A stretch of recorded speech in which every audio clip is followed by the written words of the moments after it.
శ్రీమాత్రే నమః. లక్ష్మీదేవి తల్లి ఈ విధంగా చెబుతారు. ఇంట్లో ఉండే 5 వస్తువులను ఎవరికీ ఎప్పుడూ ఇవ్వకూడదు. లక్ష్మీదేవి తల్లి చెప్పిన మాట ఏంటంటే, ఇంట్లోని ఆయుధ వస్తువులు ఇతరులకు ఇస్తే భయంకరమైన దారిద్ర్యం వస్తుంది.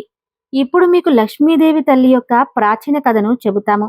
ఈ కథ ద్వారా ఇంట్లో ఉండే ఒక స్త్రీ ఎలాంటి వస్తువులను మంచివారికి కూడా ఇవ్వకూడదో మీకు తెలుస్తుంది. ఈ ఆడపిల్లలు ఈ వస్తువులను ఇతరులకు ఇస్తారో లక్ష్మీదేవి తల్లి వారి ఇంటిని విడిచి వెళ్ళిపోతుంది. కాబట్టి ఈ కథను మీరు పూర్తిగా వినండి. ఎందుకంటే అసంపూర్ణమైన జ్ఞానం ప్రమాదకరం. ఎవరు ఈ కథను వింటారో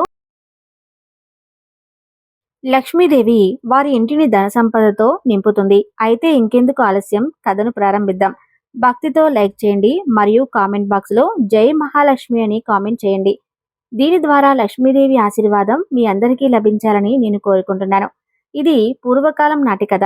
మధ్య దేశంలో ఒక చాలా అందమైన నగరం ఉండేది. ఆ నగరంలో సుకన్య అనే స్త్రీ తన భర్త, అత్తామామలతో కలిసి ఒక ఇంట్లో నివసించేది. ఆమె ఒక పతివ్రత. సత్యం, ధర్మాన్ని పాటించేది. ఇంటి పనులను ఎప్పుడూ చక్కగా చేసేది. ఈమె స్వభావం దయతో కూడుకున్నది. ఎప్పుడూ ఇతరులకు సహాయం చేసేది. సుకన్య భర్త ఒక వ్యాపారి. ధాన్యాల దుకాణాన్ని అతను నడిపేవాడు. సుకన్య తన భర్తను చాలా ప్రేమించేది. సుకన్య ప్రతిరోజు భర్త కంటే ముందే లేచి తన ఇంటి ఆవరణను శుభ్రం చేసేది. తర్వాత ముగ్గు వేసి ఆవరణాన్ని అలంకరించేది.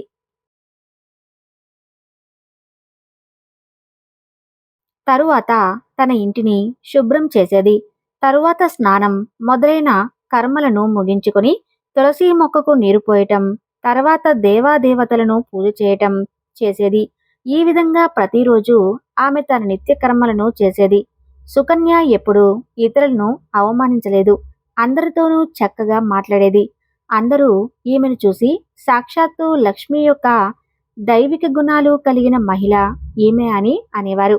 వీటితో పాటు దాన ధర్మాల విషయం వచ్చినప్పుడు ఈమె ఎప్పుడూ వెనకాడలేదు. ఇంటి ద్వారం ముందు ఎవరు వచ్చినా దానం చేయకుండా వెనక్కి పంపేది కాదు. ఆమె ద్వారం నుండి ఖాళీ చేతులతో ఎవరు వెనక్కి వెళ్ళేవారు కాదు.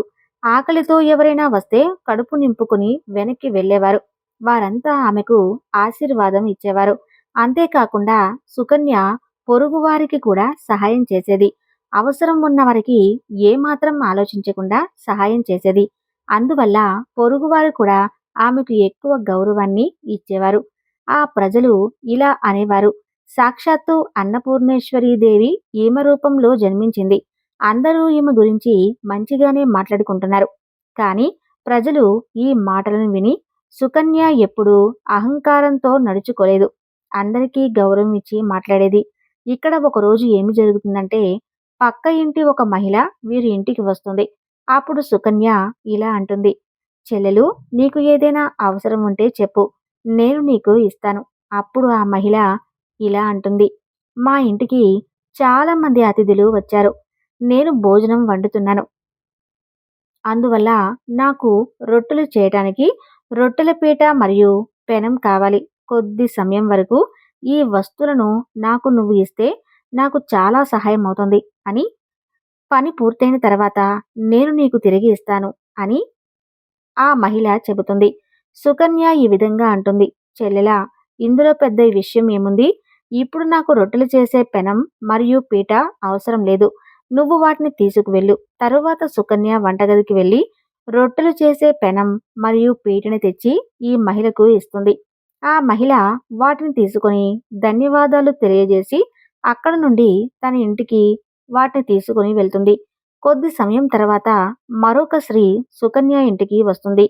సుకన్య ఆమెను కూడా ప్రేమతో స్వాగతించింది. రండి చెల్లెలా, మీకు ఏమి కావాలో చెప్పండి అని అంటుంది. అప్పుడు ఆ స్త్రీ ఇలా చెబుతుంది, నా ఇల్లు చాలా చెత్తతో నిండిపోయింది. చెత్త మురికిగా ఉంది. చెత్త పేరుకుపోయింది. నా ఇంటిని శుభ్రం చేసుకోవడానికి నా దగ్గర ఏమీ లేదు. అందువల్ల నేను నీ దగ్గర చీపురు అడగటానికి వచ్చాను. నీకు ఏ సమస్య లేకపోతే మీ ఇంట్లో ఉండే చీపురును నాకు ఇవ్వు. నేను నా ఇంటిని శుభ్రం చేసుకొని తిరిగి ఇస్తాను. ఇక్కడ సుకన్య ఏమాత్రం ఆలోచించకుండా తన ఇంట్లో ఉండే చీపురును ఆ మహిళకి ఇచ్చి పంపుతుంది. కొద్ది సమయం తర్వాత మరొక స్త్రీ సుకన్య ఇంటికి వస్తుంది. సుకన్య ఆమెను కూడా చాలా ప్రేమతో స్వాగతిస్తుంది. సుకన్య ఇలా అంటుంది, చెల్లెలా, ఏ కారణంతో మా ఇంటికి వచ్చావు? నీకు ఏదైనా కావాలంటే నిస్సంకోచంగా అడుగు, నేను సహాయం చేయటానికి ప్రయత్నిస్తాను. అప్పుడు వచ్చిన స్త్రీ ఇలా చెబుతుంది, ఓ సుకన్య చెల్లెలా, నువ్వు చాలా దయ కలిగిన దానివి. నేను నీ గురించి చాలా మాటలు విన్నాను. నువ్వు అందరికీ సహాయం చేస్తూ ఉంటావు. అందువల్ల నేను నీ దగ్గర చిన్న సహాయం అడగటానికి వచ్చాను. సుకన్య ఈ విధంగా అంటుంది, చెల్లెలా, సంకోచించకు. ఏది కావాలన్నా అడుగు. నా దగ్గర ఉంటే నేను నిరాకరించను. ఖచ్చితంగా నేను నీకు సహాయం చేస్తాను. తరువాత ఆ స్త్రీ ఇలా చెబుతుంది, చెల్లెలా, నా కూతురిని చూడటానికి వరుడు వైపు వారు వస్తున్నారు. అందువల్ల నాకు ఒక చింత ఉంది. వేసుకోవడానికి నా దగ్గర ఏ నగలు లేవు. నా కూతురికి ఏమివ్వాలి? ఆమె దగ్గర వేసుకోవడానికి మంచి బట్టలు కూడా లేవు. అందువల్ల దయచేసి నాకు కొద్దిగా నగలు బట్టలు అప్పుగా ఇవ్వండి. కేవలం ఒకటే రోజు చాలు. మీ నగలు వస్త్రాలు తిరిగి ఇస్తాను. పక్క ఇంటి మహిళ ఈ మాటలు విని సుకన్య ఈ విధంగా అంటుంది, కేవలం ఇంత చిన్న విషయానికే చెల్లెలా నువ్వు ఇంత చింతిస్తున్నావు? నీ కూతురు నా చిన్న చెల్లెలే. ఖచ్చితంగా నేను ఆమెకు సహాయం చేస్తాను. ఇప్పుడు నేను నీకు నా నగలు నా వస్త్రాలు ఇస్తాను. వీటిని ధరించిన తర్వాత నీ కూతురు రాజకుమారిలాగా కనిపిస్తుంది. తర్వాత సుకన్య ఇంటి లోపలికి వెళ్ళి తన ఆభరణాలు వస్త్రాలు తెస్తుంది. పక్క ఇంటి మహిళకు ఆ చీర నగలు ఇస్తుంది. ఆమె సంతోషంగా అవన్నీ తీసుకుని వెళ్ళిపోతుంది. తరువాత సాయంత్రం అవుతుంది. మళ్ళీ మరొకరు సుకన్య ఇంటికి వస్తారు. సుకన్య ఆమెను కూడా చాలా ప్రేమతో స్వాగతిస్తుంది. రండి చెల్లెలా, ఏ కారణంతో నా ఇంటికి వచ్చావు అని అడుగుతుంది. నేను నీకు ఎలా సహాయం చేయగలను? నీకు ఏదైనా కావాలంటే నిశ్చింతగా చెప్పు. ఖచ్చితంగా నేను నీకు సహాయం చేస్తాను. పక్క ఇంటి ఆవిడ ఇలా చెబుతుంది, ఓ చెల్లెలా, సుకన్య, నువ్వు చాలా దయ కలిగిన వ్యక్తివి. నువ్వు అందరికీ సహాయం చేస్తున్నావు. అందువల్ల నేను కూడా నీ దగ్గరకు వచ్చాను. నా బిడ్డ ఆకలితో కూర్చుంది. దానికి ఇవ్వడానికి పాలు లేవు.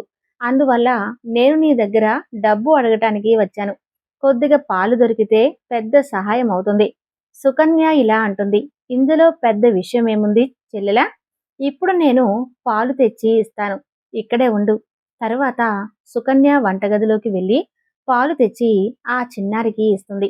అప్పుడు ఆ చిన్నారి సంతోషంగా ఆ పాలు తీసుకుని తన ఇంటికి వెళ్ళిపోతుంది. ఈ విధంగా సుకన్య తన పొరుగు వారందరికీ సహాయం చేస్తుంది. తర్వాత సంతోషంగా తన ఇంటి పనులన్నీ చేసుకోవడానికి సిద్ధపడుతుంది.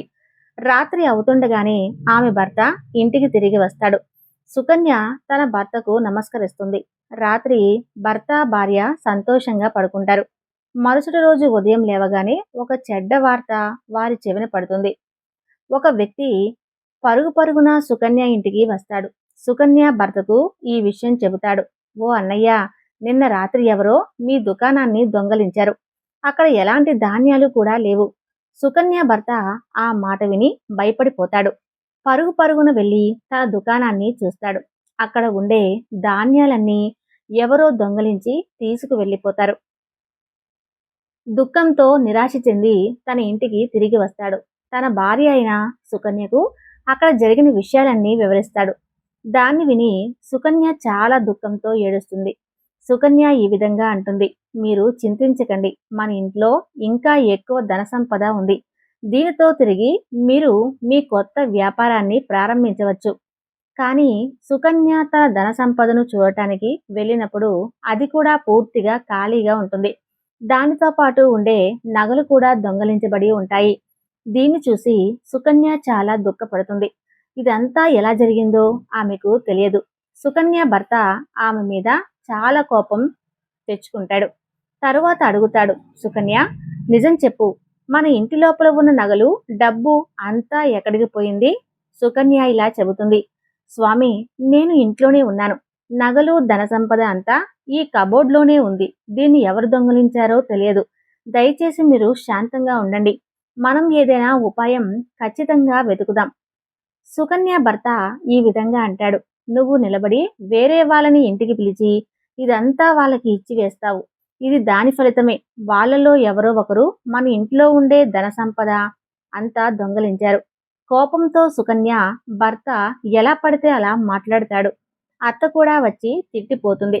ఇక్కడ ఈ విధంగా అంటారు, నిన్న పక్క ఇంటి వారికి ఇంట్లో ఉండే వస్తువులన్నీ ఇచ్చి వేశావు. ఆలోచించకుండా అందరికీ సహాయం చేస్తూ ఉంటావు.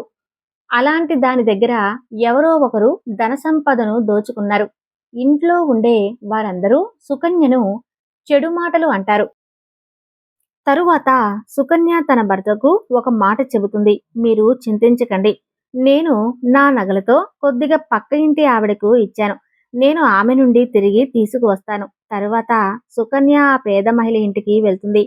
కానీ ఆ ఇంట్లో ఎవరూ ఉండరు. ఆ స్త్రీ కూడా ఆ సుకన్య నగలను తీసుకుని ఆ ఇంటిని విడిచి పారిపోయి ఉంటుంది.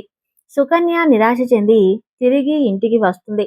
తన భర్తకు అన్ని విషయాలు చెబుతుంది. దీనితో భర్త కోపం ఇంకా పెరుగుతుంది.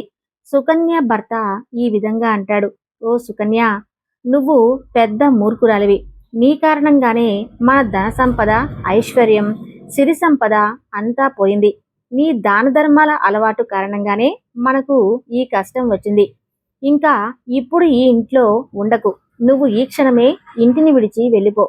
సుకన్య ఈ విధంగా అంటుంది, మిమ్మల్ని విడిచి నాకు ఈ ప్రపంచంలో వేరే ఎవరూ లేరు. నేను మిమ్మల్ని విడిచి ఎక్కడికి వెళ్ళాలి? సుకన్య భర్త ఈ విధంగా అంటాడు, నువ్వు ఎక్కడికి కావాలన్నా వెళ్ళు. కానీ ఇప్పుడు నువ్వు ఈ ఇంట్లో ఉండటం సాధ్యం కాదు. నీ కారణంగానే మనం నాశనమయ్యాము. ఇంకా నువ్వు ఈ ఇంట్లో ఉంటే అంతా నాశనం అయిపోతుంది. సుకన్య తన భర్తకు చేతులు జోడించి వేడుకుంటుంది, స్వామి, ఇలా చెప్పకండి. నేను ఏ తప్పు చేయలేదు. మీరు లేకుండా నేను బ్రతకలేను. కానీ సుకన్య భర్త ఆమె మాటలు ఏమీ వినడు. ఆమెను ఇంటి బయటకు నెట్టివేస్తాడు. తరువాత ఈ విధంగా అంటాడు, ఇప్పుడు నువ్వు ఇక్కడి నుండి తిరిగి వెళ్ళు. మళ్ళీ రాకు. కావాలంటే ఏదైనా నదిలోకి దూకు. కానీ ఇప్పటి నుండి నాతో పాటు ఈ ఇంట్లో నువ్వు ఉండకు. తరువాత సుకన్య కన్నీరు పెట్టుకుంటూ తన భర్త ఇంటిని విడిచి వెళ్ళిపోతుంది. సుకన్య లక్ష్మీదేవి తల్లి గుడికి వెళ్తుంది. లక్ష్మీదేవి తల్లి ముందు కూర్చుని ప్రార్థన చేస్తూ ఈ విధంగా చెబుతుంది, ఓ తల్లి, ఏ తప్పు కారణంగా నా పరిస్థితి ఇలా అయింది? ఓ మహాలక్ష్మి, ప్రతిరోజు నేను మిమ్మల్ని పూజిస్తున్నాను. కానీ మీరు నా ఇంటిని విడిచి వెళ్ళిపోయారు. నేను ఏ తప్పు చేశానో దయచేసి నాకు తెలపండి. అమ్మా, ఎందుకు మీరు నా మీద ఇంత కోపంగా ఉన్నారు? అంటే భర్తను అంగీకరించకపోతే నేను కూడా బ్రతికి ఉండను. అంటే నా కారణంగానే నా భర్త పరిస్థితి ఇలా అయితే నేను బ్రతికి ఉండడానికి నాకు ఏ అధికారం లేదు. ఇంత ఎక్కువగా చేసి సుకన్య తన ప్రాణత్యాగం చేయటానికి నది దగ్గరకు వెళ్తుంది. నది దగ్గరకు వెళ్ళి సుకన్య లక్ష్మీదేవి తల్లిని ప్రార్థన చేస్తుంది. లక్ష్మీ తల్లి, ఇప్పుడు నేను ప్రాణత్యాగం చేయడానికి బయలుదేరాను.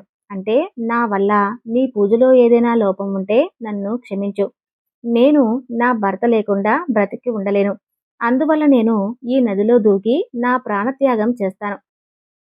ఇలా చెప్పిన వెంటనే సుకన్య నదిలో దూకబోతుండగా సాక్షాత్తు లక్ష్మీ తల్లి వచ్చి అక్కడ ప్రత్యక్షమవుతారు. లక్ష్మీదేవి సుకన్యకు ఈ మాట చెబుతారు, ఆగు సుకన్య, ఓ నా కూతురా, నువ్వు ఏం చేయబోతున్నావు? సుకన్య తన కళ్ళు తెరిచి చూస్తుంది. సాక్షాత్తు లక్ష్మీదేవి తల్లి ఆమె ముందు నిలబడి ఉంది. లక్ష్మీదేవి తల్లి దర్శనం పొంది సుకన్య చాలా సంతోషిస్తుంది. తల్లికి నమస్కరిస్తూ ఇలా చెబుతుంది, లక్ష్మీదేవి తల్లి, నన్ను క్షమించు. నేను చాలా పెద్ద పాపం చేయటానికి బయలుదేరాను. దేవి లక్ష్మి ఇలా అంటుంది, ఓ సుకన్య, మనుషులు చనిపోయి తమ ప్రాణాలు తీసుకోవటం చేయకూడదు. ఇది మహాపాపం. ఈశ్వరుడు శరీరాన్ని ఇచ్చాడో దాన్ని వృధాగా నాశనం చేయకూడదు. సుకన్య ఇలా అంటుంది, తల్లి, నేను ఏం చేయాలి? నా భర్త నన్ను విడిచిపెట్టారు. స్త్రీ తన భర్తను విడిచి ఉండకూడదు. నేను భర్తను విడిచి బ్రతికి ఉండలేను. అందువలనే నేను ప్రాణం ఇవ్వడానికి బయలుదేరాను. దేవి లక్ష్మి ఇలా అంటుంది, ఓ సుకన్య, నాకు అంతా తెలుసు. నీ భర్త నిన్ను ఎందుకు త్యజించాడో కూడా నాకు తెలుసు. ఇదంతా నీ తప్పుల కారణంగానే జరిగింది. నువ్వు తెలియకుండానే కొన్ని రకాల వస్తువులను దానంగా ఇచ్చావు. ఈ ఒక్క కారణం వల్లనే నేను నీ ఇంటిని విడిచిపెట్టాను. ఏ స్త్రీలు తమ ఇంట్లోని ఈ వస్తువులను ఇతరులకి ఇచ్చి వేస్తారో నేను వారి ఇంట్లో నివసించను. నేను ఆ వస్తువులతో పాటు వారి ఇంటిని విడిచి బయలుదేరుతాను. అప్పుడు సుకన్య ఇలా అంటుంది, ఓ తల్లి, ఆ వస్తువుల గురించి నాకు దయచేసి తెలపండి. తర్వాత దేవి లక్ష్మి ఇలా చెబుతుంది, ఓ కుమారి, నువ్వు జాగ్రత్తగా విను. నేను కొన్ని వస్తువుల గురించి నీకు చెబుతాను. ఆ వస్తువులను ఏ స్త్రీ అయినా ఇతరులకు ఇవ్వకూడదు. అన్నిటికంటే మొదటి వస్తువు వంట చేయడానికి ఉపయోగించే పీట లేదా కర్రలను ఇతరులకు ఇవ్వకూడదు. రొట్టెలు చేసే పీటను కూడా ఇవ్వకూడదు. ఎందుకంటే వంటగదిలో వీటికి ఎక్కువ ప్రాధాన్యత ఉంటుంది. ఈ వస్తువుల పవిత్రత ఎప్పుడూ ఉండాలి. ఇదే వస్తువుల ద్వారా భగవంతుడైన విష్ణువుకు ప్రసాదం తయారు చేయబడుతుంది. మరియు పీట మీద తయారు చేసిన మొదటి రొట్టెను ఆవుకు తినిపించబడుతుంది. అందువల్ల ఈ వస్తువులను ఎప్పుడూ శుభ్రంగా, సత్యంగా ఉంచాలి. ఇతరులకు ఇచ్చినప్పుడు ఇవి అపవిత్రం కావచ్చు. తరువాత వీటి వాడకం వల్ల అశుభ ఫలితాలు లభిస్తాయి. అందువల్ల సుకన్య, నువ్వు నీ ఇంట్లో ఉండే రొట్టెలు చేసే పీట, పెనం ఇతరులకు ఇచ్చి మొదటి తప్పు చేశావు. ముందు లక్ష్మీదేవి తల్లి ఈ విధంగా చెబుతుంది, సుకన్య, ఇప్పుడు నువ్వు వేరే వస్తువు గురించి తెలుసుకో. ఇంకా నువ్వు నీ పక్క ఇంటి ఆవిడకు ఇంట్లో ఉండే చూపులను ఇచ్చావు కదా. ఏ వస్తువులో నా నివాసం ఎప్పుడు ఉంటుందో, ఏ వస్తువు నాకు అత్యంత ప్రియమైనదో నువ్వు దాన్ని ఇతరులకు ఇచ్చావు. ఇలాంటి స్థితిలో నేను నీ ఇంట్లో ఎలా ఉండగలను చెప్పు. సుకన్య, ఏ స్త్రీ తన ఇంట్లో ఉండే చీపురుని ఇతరులకు ఇస్తుందో నేను ఆమె ఇంటిని త్యజిస్తాను. చీపురు వాడకంతో ఇంటిని శుభ్రం చేస్తారు. ఎక్కడ శుభ్రత ఉంటుందో అక్కడ నా నివాసం ఉంటుంది. ఒక మాట గుర్తుంచుకో, ఇంట్లో చీపురును ఎప్పుడూ కప్పి ఉంచాలి. చీపురు మీద బయట ఉండే వారి దృష్టి పడకూడదు. చీపురు ఒక అత్యంత పవిత్రమైన వస్తువు. దీనికి కాళ్ళను తాకడం కూడా చేయకూడదు. దీనితో మురికిగా ఉన్న వస్తువులను శుభ్రం చేయకూడదు. లక్ష్మీదేవి తల్లి ఇలా అంటుంది, ఓ సుకన్య, నువ్వు మూడవ వస్తువు గురించి తెలుసుకో. దీన్ని ఒక స్త్రీ ఇతరులకు ఎప్పుడూ ఇవ్వకూడదు. అవి ఆభరణాలు. ఒక స్త్రీ తన ఆభరణాలను వేరే స్త్రీకి ఎప్పుడూ ఇవ్వకూడదు. నేను ఎప్పుడూ ఆభరణాలలో నివసిస్తాను. ఒక మహిళ యొక్క 16 శృంగాలలో ఆభరణాలకు చాలా పెద్ద ప్రాధాన్యత ఉంది. పెళ్ళైన స్త్రీ తన ఆభరణాలను ఇతరులకు ఇవ్వకూడదు. ఏ స్త్రీ తన ఆభరణాలను ఇతరులకు ఇస్తుందో వారి జీవితంలో పెద్ద దురదృష్టం వస్తుంది. ఓ సుకన్య, ఇప్పుడు నేను 4వ వస్తువు గురించి తెలుపుతాను. ఏ మనుషులైనా సాయంత్రమైన తర్వాత ఎప్పుడూ తెల్లని రంగు వస్తువులను దానం చేయకూడదు. కానీ నువ్వు సాయంత్రం సమయంలో పాలు దానం చేశావు. సాయంత్రం పాలను ఇతరులకు ఇస్తే దురదృష్టం వస్తుంది. సాయంత్రం శుభ్రమైన వస్తువులను ఇతరులకు దానం చేసినప్పుడు మనిషి జీవితంలో దురదృష్టం వస్తుంది. లక్ష్మీదేవి తల్లి ఈ విధంగా చెబుతుంది, సుకన్య, నాకు ఆ వస్తువులన్నిటి గురించి తెలిసింది. వీటిని ఎప్పుడూ దానం చేయకూడదు. ఈ వస్తువులను ఇతరులకు అప్పుగా లేదా ఉపయోగించడానికి ఇవ్వకూడదు. సుకన్య ఇలా అంటుంది, లక్ష్మీ తల్లి, నా వల్ల పెద్ద తప్పు జరిగింది. నాకు ఈ విషయాలు తెలియవు. దయచేసి నన్ను క్షమించండి. నాకు ప్రాయశ్చిత్తం చేయటానికి ఉపాయం చెప్పండి. దేవి లక్ష్మి ఈ విధంగా చెబుతుంది, సుకన్య, నువ్వు ఇప్పటికే ప్రాయశ్చిత్తం చేశావు. అందువల్ల తిరిగి నువ్వు నీ ఇంటికి వెళ్ళు. నీకు నీ సంపూర్ణ ధనసంపద తిరిగి ఇస్తాను. ఇది చెప్పగానే లక్ష్మీ తల్లి అక్కడి నుండి అదృశ్యమవుతుంది. తరువాత సుకన్య లక్ష్మీదేవి తల్లికి ధన్యవాదాలు తెలుపుతుంది. ఆ స్థలం నుండి ఇంటి వైపు వెళ్తుంది. దారిలో తన భర్త ఆమెను వెతుకుతూ ఉండడం కనిపిస్తుంది. అతను దగ్గరకు వచ్చి క్షమాపణ కోరుతాడు. ఓ సుకన్య, నన్ను క్షమించు. నాకు చాలా చెడు జరిగింది. నువ్వు సాక్షాత్తు దేవికి సమానమైన దానివి. లక్ష్మీదేవి తల్లి కృపతో మనకు ధనసంపద వైభవం తిరిగి లభించింది. ఎవరైతే మన ధనసంపదను దోచుకున్నారో వారు తిరిగి మనకు ఇచ్చారు. నీ పేరు మీద క్షమాపణ కూడా కోరారు.